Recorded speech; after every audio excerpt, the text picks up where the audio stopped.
मातोश्री परिसरामध्ये बाप तो बाप होत आहे अशा आशयाचे बॅनर ठाकरेंच्या शिवसेनेकडून शाखा प्रमुख सुनील जाधव यांची बॅनरबाजी तर सत्य परेशान हो सकता है लेकिन मिट नहीं सकता असा बॅनरवर आशय।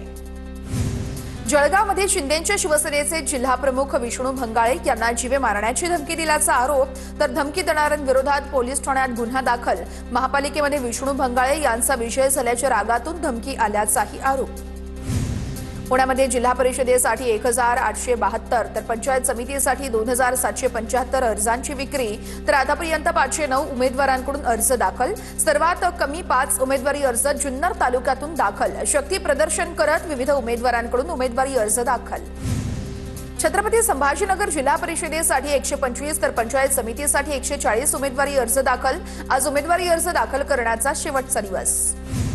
राज्यातील 29 महापालिकांमधील नवनिर्वाचित 2869 नगरसेवकांच्या मानधनासाठी 40 कोटींचा भार पडणार। दर महिन्याला होणाऱ्या सर्वसाधारण सभेसाठी भत्त्यावरती वार्षिक 1,37,00,000 खर्चाची भर पडणार तर 4 वर्षानंतर खर्चात वाढ। मानधन मोबाईल देयकांची देखील भर। तर महायुतीसोबत एमआयएमचा नगरसेवक जाणार नाही। महायुतीसोबत एमआयएमचा नगरसेवक गेल्यास कारवाई केली जाणार। ओवेसींचा थेट इशारा।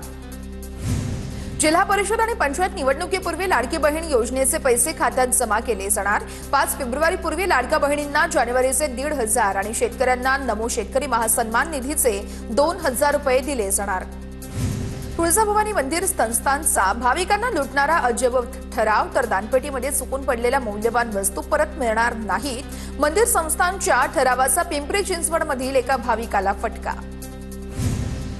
पंढरपूरमध्ये वसंत पंचमीनिमित्त श्री विठ्ठल रुक्मिणीचा शाही विवाह सोहळा पार पडणार। विवाह सोहळ्याची तयारी अंतिम टप्प्यात। पश्चिम रेल्वेवरती पुन्हा ब्लॉक सत्र। आज 102 फेऱ्या रद्द। कांदिवली कारशेडचं काम अपूर्ण असल्यानं रेल्वे प्रशासनाकडून पुन्हा एकदा ब्लॉक घेतला जाणार।